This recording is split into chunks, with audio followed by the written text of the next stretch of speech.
اور صاحب یہ کیا ہوا کیا ہے، یعنی اگر ہم دیکھیں کہ ایران کی یعنی اتنی بڑے یعنی چیف جو ہیں، اس کے بعد پھر جو سائنٹسٹ ہیں اتنے امپورٹنٹ، اور کتنی کیا بڑی آسانی سے اسرائیل نے یہ سب کچھ کر لیا کہ 200 لاکھ کا طیارے آتے ہیں اور پھر وہ ایکوریسی کے ساتھ اپنا کام کرتے ہیں اور اس کے جواب میں ایران کچھ نہیں کر پاتا. تو یہ ہوا کیا ہے اس کے اوپر؟ جی یہ وہ خود کلیم کر رہے ہیں کہ جو ہم نے 10 دن میں لیبنن کی جو ٹاپ ٹیئر کو ایلیمینیٹ کیا تھا، یہاں ہم نے وہ کام 10 منٹ میں کر لیا.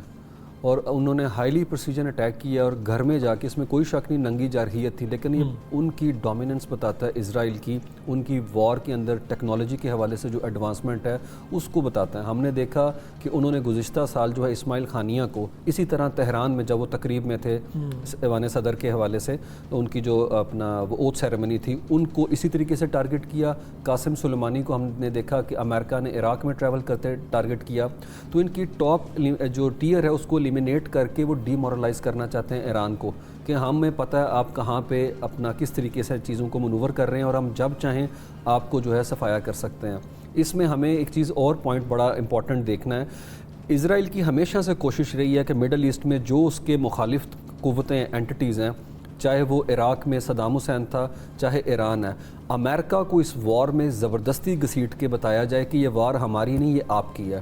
عراقی ایک بھی نہیں تھا 9/11 میں، لیکن امریکہ نے 2003 میں عراق پہ اٹیک کیا، جو کہ جیفری سیکس کہتا ہے اسرائیلی لابی نے انفلوئنس کیا بش ایڈمنسٹریشن کو. ابھی بھی ہم دیکھتے ہیں بظاہر ایران کا امریکہ کو کوئی تھریٹ اس طریقے سے نہیں ہے، سوائے یہ کہ اسرائیل کو ساتھ اس کی کنفرنٹریشن ہے، لیکن امریکہ زیادہ دیر تک اس وار سے باہر نہیں رہ سکتا. ہم دیکھتے ہیں یہ وار شروع ہونے سے پہلے امریکہ نے سگنل دینے شروع کر دیے تھے. انہوں نے بحرین سے، کویت سے، عراق سے اپنا جو سٹاف تھا اس کی فیملیز کو ایویکویٹ کروایا. دوسرا، کل انہوں نے یونائٹڈ نیشن میں انٹرنیشنل اٹامک انرجی ایجنسی کے تھرو ایک ریزولوشن ٹیبل کی کہ نان پرولیفریشن ٹریٹی کے ساتھ کمپلائی نہیں کر رہا ایران. اور جیسے ہی ایک نیریٹو شیپ کیا اور ودن میرے خیال میں 12 آورز اٹیک وہاں کے اوپر کر دیا گیا. اور ابھی بھی ہم دیکھتے ہیں ٹرمپ یہ نہیں کہہ رہے کہ میری بات نہیں مانی، جبکہ ٹرمپ نے 2 دن پہلے کال کر کے کہا تھا کہ ابھی ہم ان کے ساتھ مذاکرات کر رہے ہیں عمان میں، آپ یہ نہ کریے گا. تو میرے خیال میں ٹرمپ اگر ریڈ لائن کھینچ دیں تو دنیا میں کوئی افورڈ نہیں کر سکتا اسے کنفرنٹ کرنا. تو امریکن کسی نہ کسی جگہ پہ کمپلیسٹ تھے اس سارے معاملے کے اندر، otherwise it could have been avoided, وہ اسے روک سکتے تھے.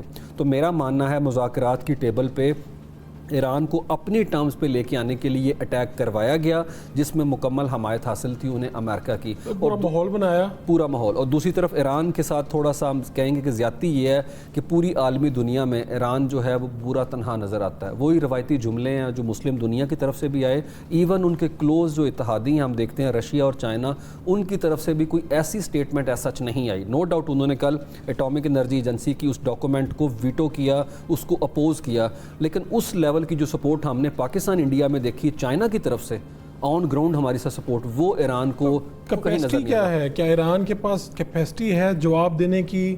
اور جو ہوا ہے یہ کوئی معمولی بات تو نہیں، نو ڈاؤٹ یہ میرے خیال میں ایک آپ اسے حملہ نہیں کہہ سکتے، یہ ایک ملک کی سوورنٹی پہ جنگ چھیڑ دی ہے. یہ ایسے ہی پورے ملک کے اوپر حملہ کر دیا انہوں نے. اور کیپیسٹی کی اگر بات کریں تو ایران کے اینڈ کے اوپر یہ پرابلم ہے. اگر ہسٹری میں دیکھیں پچھلے سال 2024 اکتوبر کو ایران نے اٹیک کیا ان کو، جب انہوں نے دماسکس میں ان کی ایمبیسی کو لیول کیا، تو اس کے اندر ایک چیز بڑی سگنیفیکنٹ تھی کہ ایران کا سپر سونک میزائل جو تھا وہ 2152 کلومیٹر کو عبور کر کے تل اویو کے اندر ہٹ کر گیا.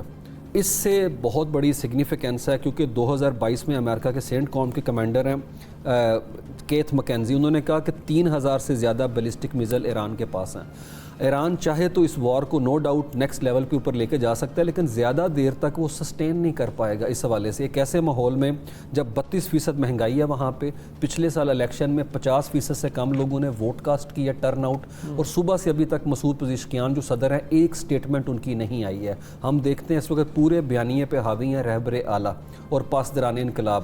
یہاں ہم بتا دیں اسرائیل کا ایران سے کیا جھگڑا ہے.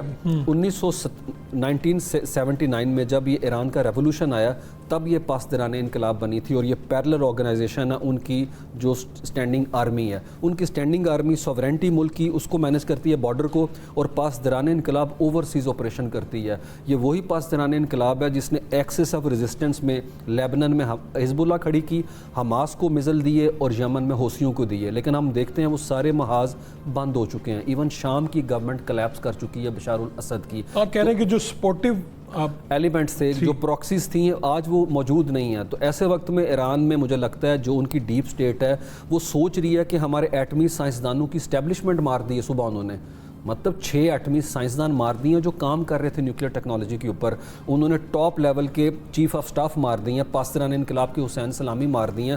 تو میرا نہیں خیال، Iran no doubt lip service میں وہ باتیں کرتے ہیں ہم یہ کر دیں گے وہ کر دیں گے، گنجائش نہیں ہے ان کے پاس۔ ہم نے دیکھا جیسے ہی انہوں نے مارا امریکہ نے ان کے قاسم سلیمانی کو، تو بدلے میں ایک فوجی نہیں مرا ان سے۔ انہوں نے عراق میں اٹیک کیا لیکن وہ اٹیک بھی پبلک کنزمپشن میں تھا، لوگوں کو بتانے کے لیے فوری طور پہ رسپانس کیا انہوں نے، ابھی بھی رسپانس کیا، ڈرون میں اٹیک کیا۔ اس میں آپ دیکھیں خبریں آ رہی ہیں کہ مسلم دنیا کے اینڈ پہ بھی بڑی زیادتی ہے، مسلم دنیا اپنی ایئر سپیس میں اس کو روک رہی ہے، جارڈن جو ہے ان کو نیچے گرا رہا ہے وہاں کے اوپر ہے۔ ٹھیک، تو ایک ایسے انوائرمنٹ میں اس میں کوئی شک نہیں اسرائیل کو وہ سپورٹ حاصل نہیں فرانس کی جو 2024 میں تھی، کیونکہ فرانس، یو کے، کینیڈا فلسطین کے ایشو کے اوپر بہت مخالف ہوئے ہیں۔ اور یہاں پہ ایک اور چیز ہے، یہ حملہ ایک ڈسٹریکشن ہے اسرائیل کی طرف سے، جو کچھ وہ وہاں کے اوپر کر رہا ہے جینوسائیڈ غزہ کے اندر ہے۔ ابھی خبر آئی ہے آج جمعرات، کل جمعرات تھا، جمعرات کے دن انہوں نے سب سے بڑی ان کی انٹرنیٹ کی سپلائی لائن اڑا دی۔ اس وقت غزہ کا نہ ٹیلی فون چل رہے ہیں وہاں پہ اور نہ انٹرنیٹ چل رہا ہے، اینڈ وی ڈونٹ نو ہم کیا وہاں کے اوپر ہو رہا ہے، اور پوری دنیا کا عالمی میڈیا ایران اور اسرائیل کی وار کے اوپر شفٹ ہو گیا۔ اچھا آپ کہہ رہے ہیں کہ توجہ بھی ہٹانے کی توجہ بھی کوشش، ہٹا ٹھیک ہے، دی انہوں نے۔ میں آپ کے پاس دوبارہ آؤں گا، یہ بڑی اہم بات ہے۔